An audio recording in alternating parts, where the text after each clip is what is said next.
Hey friends, welcome back. Thank you so very much for tuning in. It's Sean from SGTReport.com and SGTReport.tv. Yeah, that's the two primary places to find me, especially if you want to support the work we're doing. Guys, as you all know, YouTube terminated our channels after 10 years. Patreon's coming after us, so I really owe a debt of thanks to Joe Carrabba, who stepped up and said, hey, I know you're under fire. We're going to support you, and we want to get the word out about Winston Gold. This is a sponsored post. I am not currently a shareholder, but this is a really good story. Joe Carrabba worked at Rio Tinto for 22 years, guys, and he left Newmont's board after 10 years to head up Winston Gold, which is just starting production.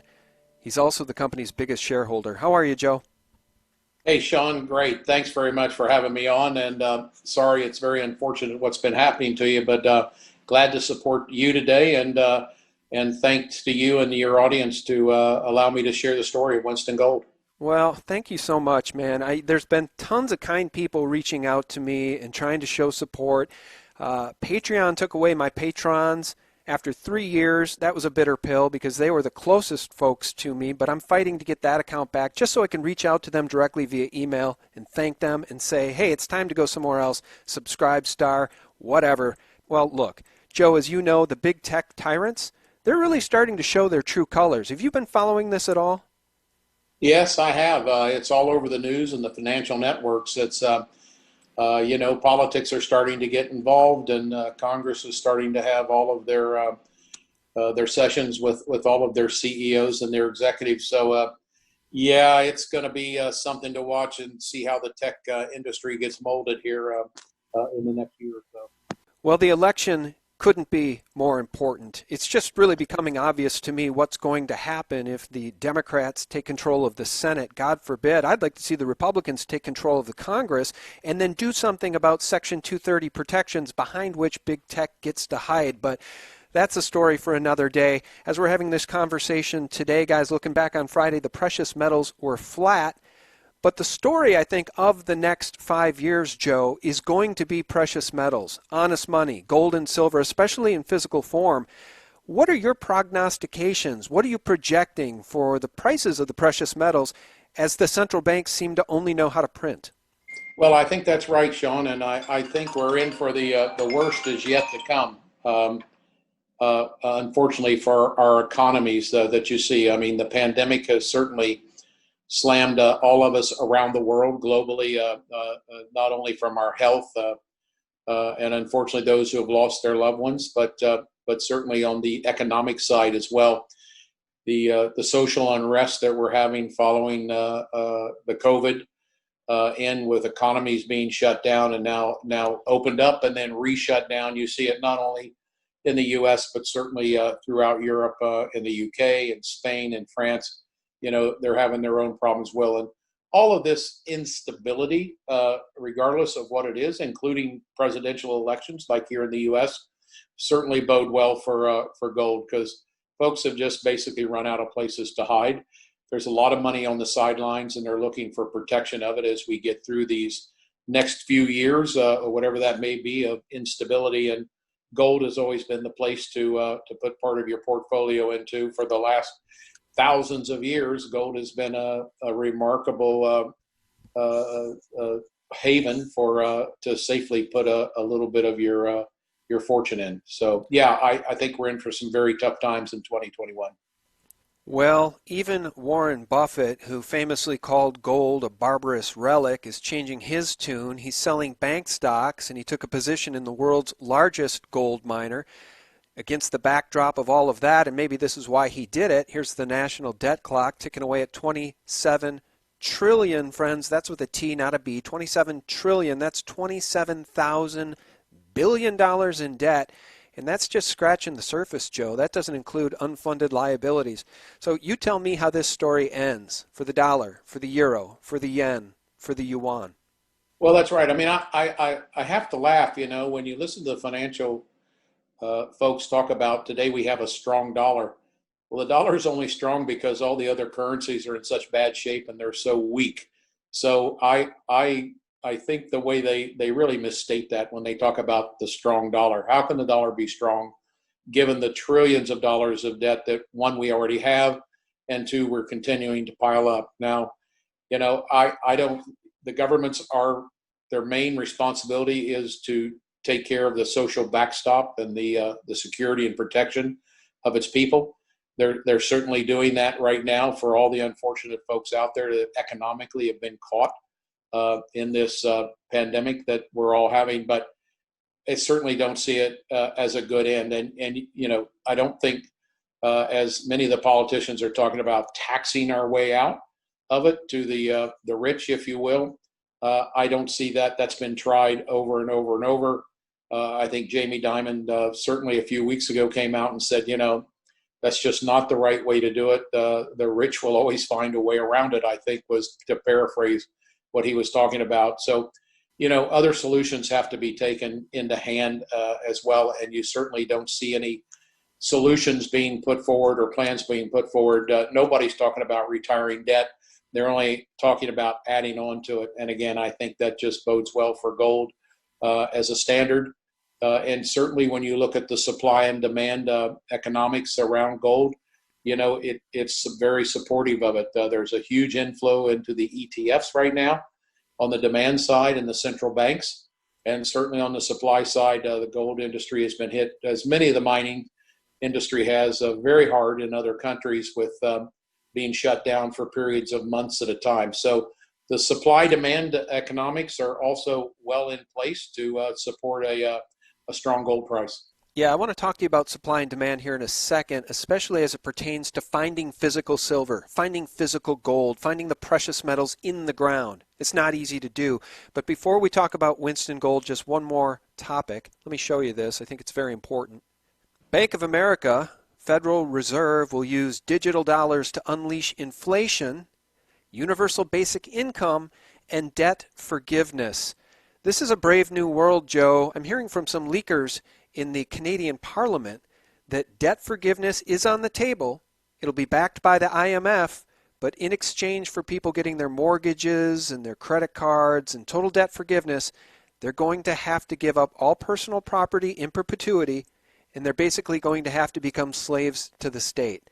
Joe, you tell me, what's the difference between somebody that takes that deal and somebody who refuses that deal because they have physical precious metals? They've actually planned for a rainy day. Well, I think you're right, Sean, and in all respects of what you're talking about, again, someone has to pay for all this, whether if it's a forgiveness type of thing and you have to pledge your assets, someone's going to be left holding the bag of this. In the U.S., again, we have forbearance till the end of the year. Of course, everything's being held off because of the election. Nobody wants any more bad news that comes with it. But sooner or later, the foreclosures of homes, businesses, cars, you name it, are certainly going to have to come into play because they can't all be backed up by the banks, if you will, or with forgiveness that goes with it. And I think, again, in the U.S., you'll see whoever wins the election is going to be left holding the bag with all of this large debt that we have. The foreclosures are going to be needed because it just backs up from there. If you're not paying your mortgage, then the banks, aren't getting paid. And if the banks aren't getting paid, then they can't give dividends and again, stay solid on their financial footing, unlike what we had in 08 and 09. So I don't find the way out of it. And again, I think having a part of your portfolio distributed into a precious metal that, is holding its value is certainly the right way to go. Yeah. Well, let's turn our attention to Winston Gold.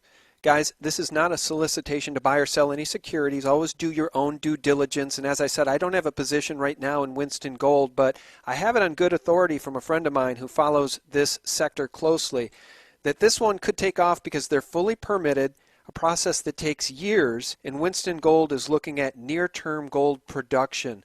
Do you want to talk a little bit about that, Joe? How close are you guys? And by the way, the mines are in Montana, correct? That's correct. Yeah, we're just south, about 30 miles southeast of Helena, the capital city. We're right off the main two-lane highway that runs through that part of the state, off a county road a few miles. We have the grid power that runs right across the top of the mine from there, and adequate water. supplies, which is always infrastructure is everything when it comes to mining to get started with it. This Winston was founded as the Custer mine back in the early 1900s, like many of the mines were. It wasn't mined out, Sean, like many of these. A lot of them were caught with wars, like World War II, when Roosevelt wanted to move precious miners into war materials, if you will, iron ore, copper, bauxite for aluminum, those types of things that went with it.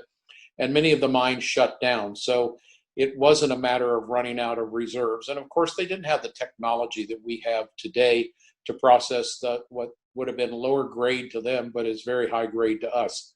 So Murray and I, the CEO, and Max Polinsky, the CFO, they're veterans in the junior mine space.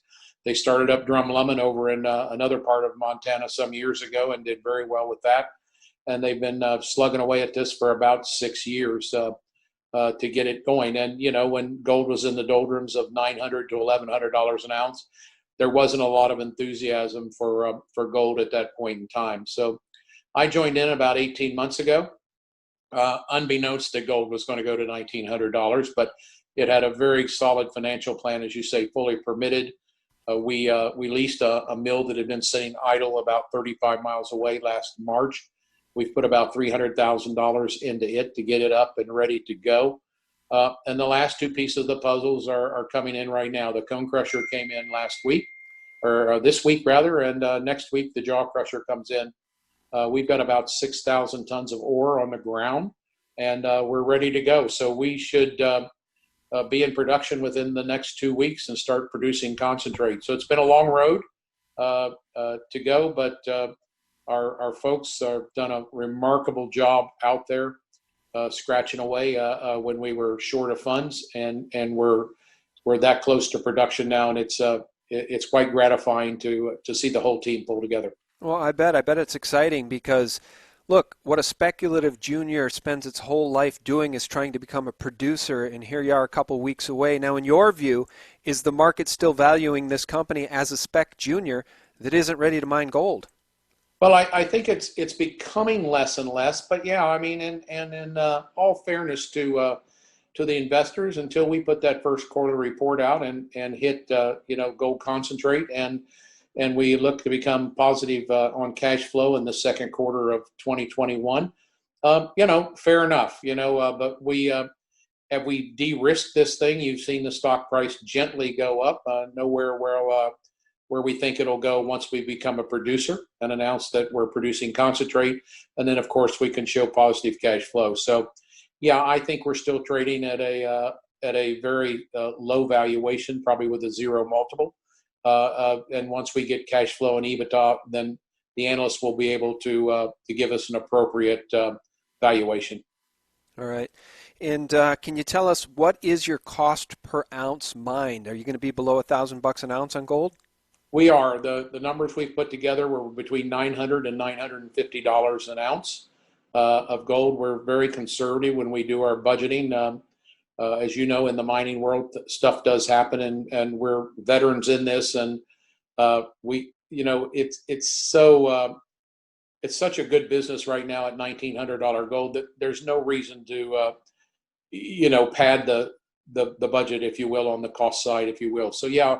We're very comfortable in the 900, 950 range with it. We've got almost no debt. We've paid for everything as we've gone along. We've got all of our mobile equipment that we need for the underground. And as I say, we've leased the mill.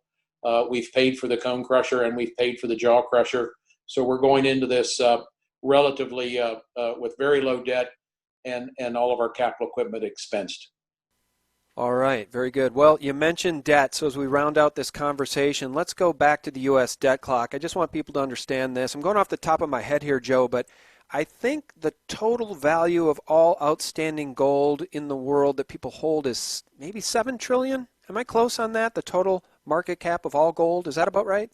I think it is. From what I've read, I believe you're pretty close, Sean. Yeah, okay. And if we consider all of the outstanding silver that's available in hoards in physical form, I mean, it's a tiny fraction. But the point is look at that U.S. national debt, guys, $27 trillion. Think of the debt in China. Think of the debt in Japan. Think of the debt in the Eurozone. Think of all the derivatives. Boy, I'll tell you, Joe, it just seems to me that gold and silver in physical form is underowned. I certainly know it is among my friends, neighbors, and colleagues. Honestly, none of these people own precious metals. No, I think that's right, Sean. And it's as I always talk again. Let me talk U.S. down here. The Canadian investor is much more savvy when it comes to mining and commodities in a country that has been built that way. But in the U.S., when I talk to the initial investors that give us a call and now have an interest in gold, first it's got to be trust. This industry hasn't earned the greatest reputation that's ever come along with it. And the first two questions I get many times from investors in the U.S. are, one, how do you know the gold is there? And two, I didn't know there was any mining left in the U.S. So, that's the basis of the investor knowledge that we're starting with. They're intrigued by gold. But they're not quite sure how to invest in it and who to invest with. So we spend a lot of time talking one-on-one. We're very transparent about the risk of the business. And we don't speculate, wildly on the upside of the price of gold. Like I say, every gold miner in the world at $1,900 is very, very happy right now with the price. If it goes up, that's wonderful. But if it doesn't, we also have a very good business plan to carry forward with. All right. Last question for you. One more screen share. I don't know if you can see these, but I'll run you through the numbers. Not too complicated. Let's say $1,900 gold today, $24.50 silver. We'll divide those two. We get a 77 silver to gold ratio, 77 to 1. Now, not too long ago, a few months back, Joe, that silver to gold ratio peaked at like 120, maybe more than that, 130 to 1. Right. Falling back down to 77 to 1. Okay, we're talking paper metals here, okay, because there's just no way that 77 ounces of silver, that makes no sense. The silver price makes no sense if it weren't for paper manipulation, COMEX, etc. Don't get me started on that. Here's my question for you. I'll come back to you. What have your colleagues been seeing based on your experience? I mean, you worked at Newmont. You worked at Rio Tinto. What is the actual ratio in which silver and gold are pulled out of the ground? Oh, geez, that's a variety depending on mines to mines. I wouldn't have an accurate figure, Sean, that would go like worldwide from there. That would be very difficult for me to speculate on. But I think and I don't see any reason why silver won't come back into balance with gold as it will. I mean, gold becomes, I know it sounds crazy, but gold becomes very expensive for some of the smaller investors. And when they turn and look at silver at $24 or $25, even $30, if you will, that becomes less expensive for them. And, just the psyche of the way people buy. Silver, I think, will come back and the ratios will get more back in balance. They're just have been out of balance for a while, but silver seems to be clawing its way back into a traditional range. Yeah. I don't think it's a forgotten metal. I think it's a very real financial precious asset. And right. And I wouldn't be surprised if some deep-pocketed billionaires are getting into the silver market while the prices are still low. I mean, we know Eric Sprott is. And I'll just say this about the silver to gold ratio. I've interviewed Keith Neumeyer quite a few times, and he always says they find the stuff in the ground closer to 9 to 1, 9.5 to 1, but that's a story for another day. Joe, the Winston gold tickers are, correct me if I'm wrong, on the Canadian exchange WGC, and over-the-counter. Yes, sir, that's correct. Okay, and over-the-counter in the States, WGMCF, correct? That's correct. Yes, it is. And if folks want to learn more, is it winstongoldmining.com? What's the website? Yes, it is. WinstonGoldMining.com, and our emails are there, and we're very transparent. And if folks want more information, we're glad to provide it. I talk to potential investors and our shareholders all day long. We're a very small company, and we're happy to provide any information an investor may want to if he wants to take the next step. Okay. Well, very good. Joe Carrabba has been our guest. He's heading up Winston Gold. Thank you, Joe. Thank you, Sean. It's been a pleasure, and thank you to all your listeners. Well, thank you. I appreciate your time very much. And guys, thank you so much for tuning in. I want you guys to know you can always find us for real news 24/7 at sgtreport.com, the antidote to corporate propaganda. But for those who want to support us directly, please check us out at sgtreport.tv. We have the secure server, so no more censorship from big tech will be possible there. Sorry, big tech, you're out of luck. and you can show your support for us, guys, moving forward. Thank you so much. We love you guys. Have a great week ahead. Bye-bye.